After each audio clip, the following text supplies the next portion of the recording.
रातों रात अहाना बनी करोड़पति और बदल गई अहाना की जिंदगी पूरी तरह से जब अहाना अपने पूरे परिवार की जिम्मेदारी अपने ऊपर ले लेती है। और जब अर्जुन अपनी जिम्मेदारियों से पीछे हट जाता है तब सारी जिम्मेदारी अहाना के ऊपर ही आ जाती है। अहाना बिजनेस स्टार्ट करने के लिए सबसे पहले मूर्तियों का बिजनेस शुरू करती है, लेकिन जब उसमें ज्यादा फायदा नहीं होता है तब अहाना बहुत ज्यादा दुखी हो जाती है। लेकिन एक दिन जब अहाना बाजार से लौट रही होती है तब वह देखती है कि बाजार में बहुत बड़ी लॉटरी की दुकान खुली है और लॉटरी टिकट बहुत ज्यादा बिक रहे हैं। इसलिए अहाना वहां जाकर एक लॉटरी टिकट खरीद लेती है। लेकिन अहाना को अंदाजा भी नहीं होता कि वह लॉटरी टिकट किसी और की नहीं बल्कि खुद अहाना की लगने वाली है। और जब लॉटरी का रिजल्ट आता है तो अहाना लॉटरी टिकट में पूरे 1000 रुपए करोड़ जीत लेती है, और जो उसकी जिंदगी को पूरी तरह बदल कर रख देने वाला होता है। जब अहाना घर लौटती है और अगले दिन लॉटरी कंपनी के लोग अहाना के पास आते हैं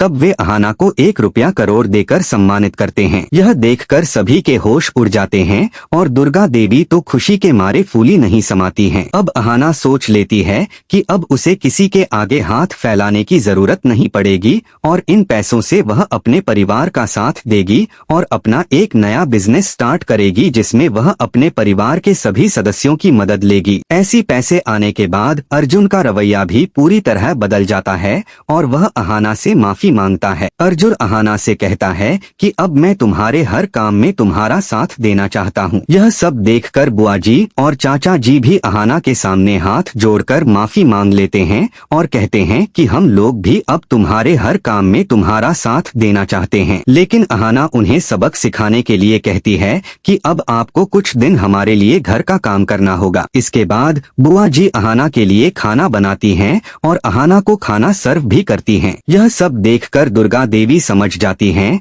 कि अब अहाना इस परिवार को संभाल कर रखेगी और इस परिवार में जो भी गलत लोग हैं उन्हें सही रास्ते पर लाएगी। इस तरह अहाना की किस्मत पूरी नजर आ सब पर एक ज़ारा अहाना के लिए गरवार के बाधा तरह बदल चुकी है। अहाना अपना खर्च उठाने के लिए उठाएगी बड़ा कदम और आगे मिली के साथ मिलकर मूर्तियां बनाने का कारोबार शुरू कर सकती है। वह खुद को आत्मनिर्भर बनाकर पूरे परिवार को दिखा देगी कि अगर औरत चाह ले तो अपने दम पर राजमहल खड़ा कर सकती है। जी हाँ दोस्तों, सीरियल बड़े घर की छोटी बहू के आने वाले प्रोमो के अनुसार एक शॉकिंग मोड़ दिखने वाला है। मिली की वजह से अब अहाना का साथ सबने छोड़ दिया है, यहाँ तक कि अर्जुन ने भी अहाना से दूरी बना ली है। ऐसे में अहाना ने अब अपने दम पर बड़ा व्यापार शुरू करने का निर्णय लिया है। आगे देखने को मिलेगा कि अहाना मिली के खर्च उठाने के लिए मूर्ति निर्माण का कारोबार शुरू करेगी और उन मूर्तियों को शहरों और गांवों में बेचा करेगी। लेकिन जब अर्जुन को इसकी भनक लगती है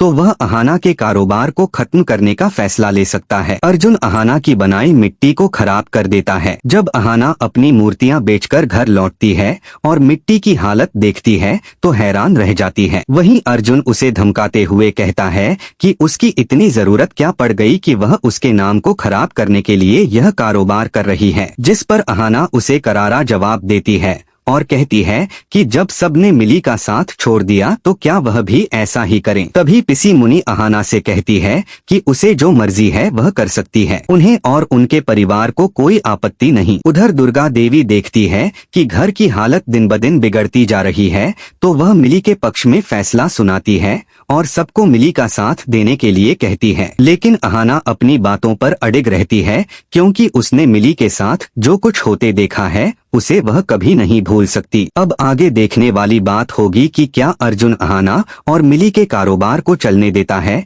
या नहीं, क्योंकि परिवार एक तरफ बिखर रहा है और दूसरी तरफ मिली का खर्च अहाना उठा चुकी है। आगे के प्रोमो में क्या नया मोड़ आता है